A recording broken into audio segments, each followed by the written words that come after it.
It's remarkable. I mean, it's a deep set problem that's existed for a number of years, and you can see things shifting slowly, but really almost imperceptibly slowly. The numbers are changing over 20-year periods, 30-year periods, and it'll take 100 years or more before you get even close to any sort of equality at the top levels of chemistry. And I think it's that sense of challenge and the real urgency to accelerate that timeline that comes across from seeing what's in a report like this, you know.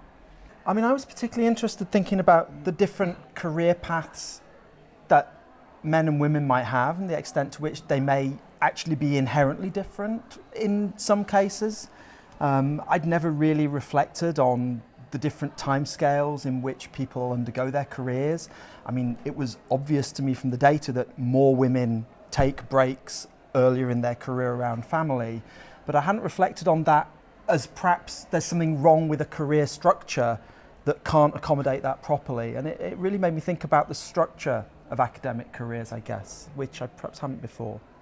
My job in particular in EPSRC is about running physical sciences. A lot of that is about making sure that peer review works effectively. You get a much broader perspective here about some of the bigger issues behind this, but I think there's some value in bringing those things together. So there are things you can do from the bottom up, looking at the detail, and there are things, some big thinking that has to be done. And I think as I said earlier on, having UKRI now thinking about this across all the research councils adds some weight to that higher level thinking as well.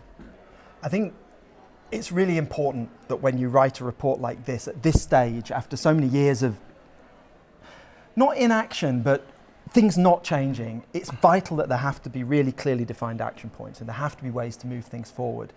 And I guess if I picked one of them, the harassment support line for academic staff who experience bullying and harassment in the workplace, I think that's a really powerful thing that a society can do to try and support its membership, first of all, to offer this kind of listening service and a support service and finding out what's actually happening on the ground. So I think that's powerful for the individuals affected by harassment and bullying, you know.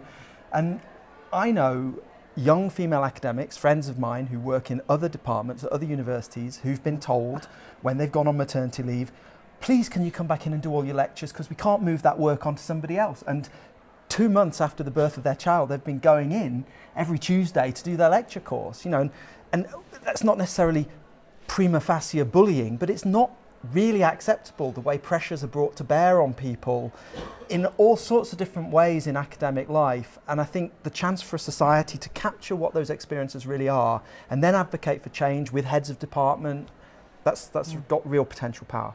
The one thing, so when we talk to the community, I tend to talk to people who are on our peer review panels. When I go to universities, I talk to heads of school, I talk to some of the senior lecturers. Actually, a lot of people are pretty enlightened.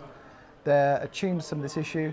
There's a whole layer of people out there. There's a whole community that I don't get to see and talk to directly.